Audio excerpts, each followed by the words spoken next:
ਤੁਹਾਨੂੰ ਪਤਾ ਹੀ ਆ ਕਿ ਘਰ ਜਿਹੜਾ ਨਾ ਅੱਜ ਕੱਲ੍ਹ ਨਾਈਆਂ ਦੀਆਂ ਦੁਕਾਨਾਂ ਬੰਦ ਆ ਤੇ ਅਸੀਂ ਜਿਹੜਾ ਨਾ ਘਰ ਦੇ ਅੰਦਰ ਹੀ ਇਹ ਦੇਖੋ ਕਟਿੰਗ ਕਰਨਗੇ ਆ ਤੇ ਇਹ ਦੇਖੋ ਇਹ ਦੋਨੋਂ ਭਾਈ ਜਿਹੜੇ ਮੇਰੇ ਵਾਲ ਜਿਹੜੇ ਨਾ ਖੁਦ ਹੀ ਇੱਕ ਦੂਸਰੇ ਦੇ ਕੱਟਣਗੇ ਤੇ ਦੇਖਣੇ ਆਂਗੇ ਤੁਹਾਨੂੰ ਅੱਜ ਦੇ ਇਸ ਵੀਡੀਓ ਮੈਂ ਤੁਹਾਨੂੰ ਦੱਸਣਾ ਹੁਣ ਸਾਈਡ ਤੇ ਕੱਟ ਕੇ ਤੇ ਕਟਿੰਗ ਕਿਸ ਨਾਲ ਕੀਤੀ ਜਾ ਰਹੀ ਹੈ।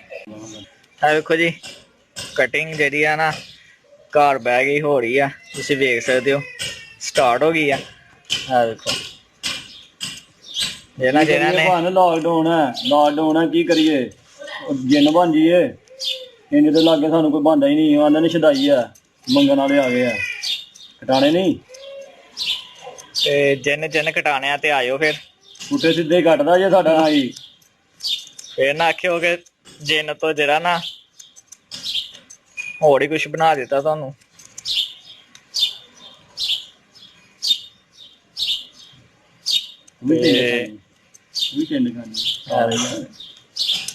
ਤੇ ਇਹ ਵੇਖੋ ਜੀ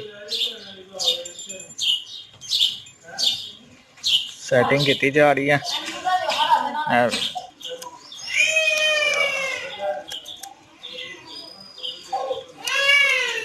ਇਹ ਨਾ ਉਹ ਸੇਲੇ ਨੂੰ ਨਹੀਂ ਕੱਟਣੇ ਆਉਂਦੇ ਆ ਕਾਸਮ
देखो जी उस तरह नाल हुण असीं लगे हैं सफाई करन ते कटिंग हो गई है। घर बह के आपे कटिंग करो, जिन भूत तो बचो, एवं ना बाहर निकलो तो लोग डर जान।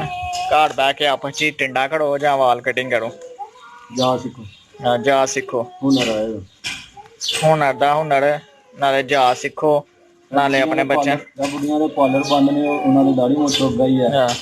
ये तैयारी कर लो आप ही सब कुछ अपने जार जूर तैयार रखो ते आपे शुरू हो जाओ। अंगार भी आ साडे सर मुछला ए कैंची बड़ी जेडी गुम हो गई।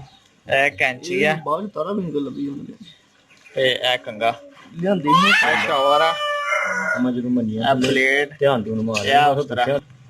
देखो जी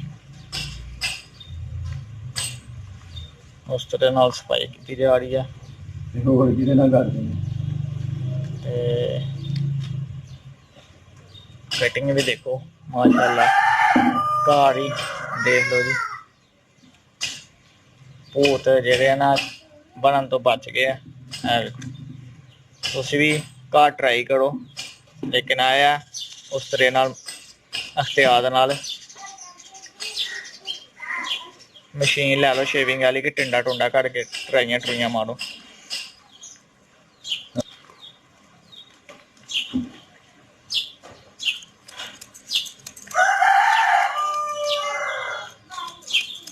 देखो जी कटिंग जी है ना हो गई है ते वाल शाल हुण फंड लियां ते तुहानूं सिर वाह के भी दिखाने आ।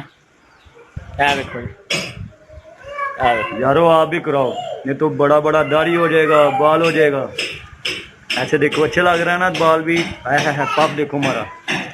अल्लाह भला करे इस नाई का जिसने हमें बांदर से इंसान फिर बना दिया। ये था हमारा आज का वीडियो। मैं उम्मीद करूंगा आपको हमारा ये आज का वीडियो अच्छा लगा होगा। आपको हमारा ये आज का वीडियो अच्छा लगा हो तो प्लीज़ लाइक शेयर कमेंट जरूर कीजिएगा। दुआ में याद रखिएगा। अल्लाह हाफिज़।